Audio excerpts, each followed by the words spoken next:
လူချမ်းသာနတ်ချမ်းသာမကောင်းနိဗ္ဗာန်မှာပို့ပေးတတ်ပါတယ်။နှုတ်ဆိုရင်တော့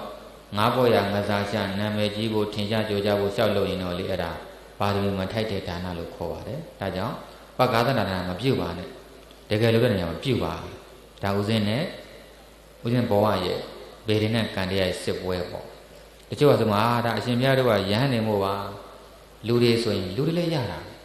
။ကံဆိုတာလည်းပြောခဲ့ပြီပဲ။ကံဆိုတာအလုတ်ကံဆိုတာပါပဲ။အလုတ်ပဲဟုတ်လား။ကိုအလုတ်ရဲ့အကျိုးကိုပဲခံစားမှာပေါ့။မခံစားပဲနေကိုမနေပါဘူး။အဲ့တော့နောက်ထပ်ဘယင်နှစ်ပါးကြောင့်ထုတ်ပထမကဥစဉ်ဇတ်တော်တွေကငါတို့ဇတ်တော်ကာလင်ကမင်းနဲ့အတ္တကမင်းကြောင့်ပြောပြဒါသိဖို့ကောင်းလို့ပါ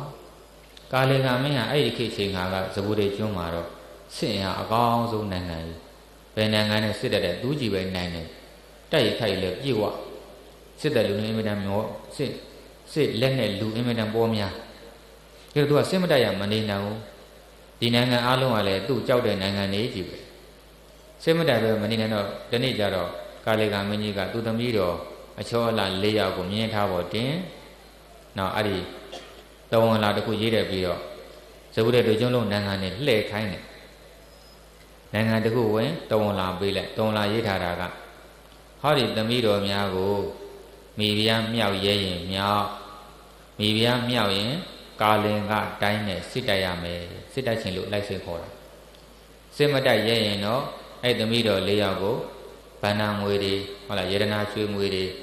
ပန္နာဆက်ပြီးတော့ပြန်လွှတ်လာတယ်ဆိုတာကြောက်လိုက်တဲ့နိုင်ငံတွေဘယ်နိုင်ငံမှမသိမ့်ပါရဲ့ဘယင်းတွေသမီးတော်တွေကလှတော့လိုတော့လူကျင်သားအဲ့ဒါစစ်ကြံမတိုက်ရဲဘူးဒါနဲ့ပန္နာတွေပဲဆက်ပြီးတော့ပေးရအဲ့ချိန်မှာအတ္တကတောင်းရောက်အတ္တကတိုင်းမှာဦးဇင်းတို့ဘုရားအလောင်းကအနန္တိတေနဲ့အမတ်ချုပ်ပေါ့သူရှိအဲ့လိုပဲအတ္တကပဲသုံးဝလာကြည့်တယ်ပြီးတော့ဟာမသိရဘူးဟာစစ်တိုင်ငါတို့ရှုံးမှာပန္နာတော်ဆက်လိုက်ဆိုတော့နန္တိတေနဲ့အမကဟာအရှင်မင်းကြီးသိမ့်ပိုက်လိုက်စမ်းပါတဲ့ဒါလောက်စစ်သွေးဆာနေတဲ့ဘယင်ကျင်တော်မျိုးဥစုပြီးတော့တိုက်ဆမ်းမရစေဟာမလုံနဲ့အလုံးသေးလိမ့်မယ်ဟာကိစ္စမရှိဘူးတာဝန်ယူတယ်ဆိုရုပ်ရဟိုအတ္တကဘယင်ကလည်းပဲဟိုစစ်မတိုက်ရဲလို့သာသူကလည်းကိုယ်နဲ့ကြည့်ရတော့နာခပ်ပွားပွားထင်ပါတယ်တခါတည်းသမီးလေးလည်းသိမ့်လိုက်တယ်ပေါ့ယူလိုက်တယ်ယူပြီးတော့နန္တိတေနာမင်းကပဲအမတ်ကဥဆောင်ပြီးတော့စစ်လေ့ကျင့်ထားတာပေါ့လေလာပြီးကာလင်ကတည်းကစစ်ရင်ကခြံရမ်းပြီးတော့စစ်တိုက်ဖို့ပြန်ပတ်တော့ရပြီပေါ့အဲ့ဒါအတ္တက